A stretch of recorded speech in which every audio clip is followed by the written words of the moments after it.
Kylie Padilla sinagot netizen na nagpayong magkabalikan sila ni Aljur Abrenica. Tila nagpahayag na si Kylie Padilla na wala ng pag-asa na magkabalikan sila ng kanyang asawa, si Aljur Abrenica. Ito ay makikita sa kanyang naging reaksyon sa isang komento ng netizen na umaasang magkakabalikan sila. Sa kanyang Instagram, nagpost si Kylie ng isang video kung saan kasama niya ang kanilang mga anak na sina Alas at Axel bilang bahagi ng pagdiriwang ng Children's Month. Sa caption, sinabi ni Kylie, "It's Children's Month and I would love any reason to celebrate the two angels of my life," na nagpapakita ng kanyang pagmamalasakit sa kanilang mga anak. Sa comment section ng kanyang post, may isang netizen na nagkomento, "Sana magkabalikan po kayo ng tatay nila." Ang komento na ito ay naglalaman ng pag-asa na muling magkasama ang kanilang pamilya. Gayunpaman, ang naging tugon ni Kylie ay naging makabuluhan, "No thanks, we good."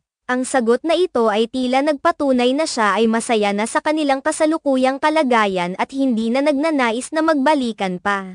Makikita sa mga pahayag ni Kylie na siya ay nakatuon na sa kanyang mga anak at sa kanilang kasiyahan. Sa halip na magbigay ng pag-asa sa mga tagahanga na nais na muling makita ang kanilang pamilya na buo, pinili ni Kylie na ipakita ang kanyang pagtuon sa mas positibong aspeto ng kanyang buhay ngayon. Ang kanyang mensahe ay tila isang paalala na hindi lahat ng relasyon ay nagtatapos sa maganda.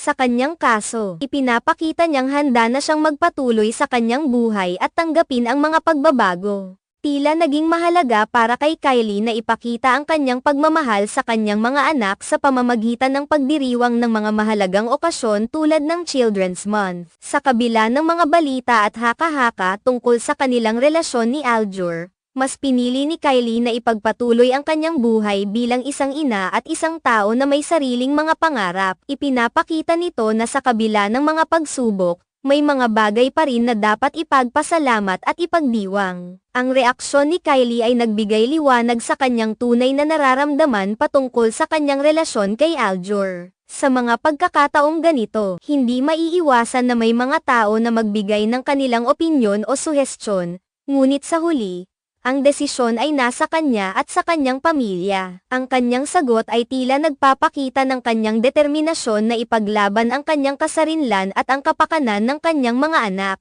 Ang kanyang mga taga-suporta ay patuloy na nagbibigay ng suporta at pagmamahal sa kanya sa kabila ng kanyang pinagdaraanan. Maraming netizen ang humahanga sa kanyang katatagan at sa kanyang dedikasyon bilang isang ina. Sa mga ganitong pagkakataon, mahalaga na ang mga tao ay may mga figure na maaasahan at magsisilbing inspirasyon, at si Kylie ay isa na rito. Sa huli, ang kanyang reaksyon ay isang paalala na ang tunay na kaligayahan ay hindi nakasalalay sa pagkakaroon ng isang relasyon kundi sa pagmamahal at pagsuporta sa sarili at sa mga mahal sa buhay. Sa kanyang paglalakbay bilang isang ina at individual, umaasa ang marami na patuloy siyang magiging inspirasyon sa iba na nakakaranas ng mga hamon sa kanilang sariling mga relasyon.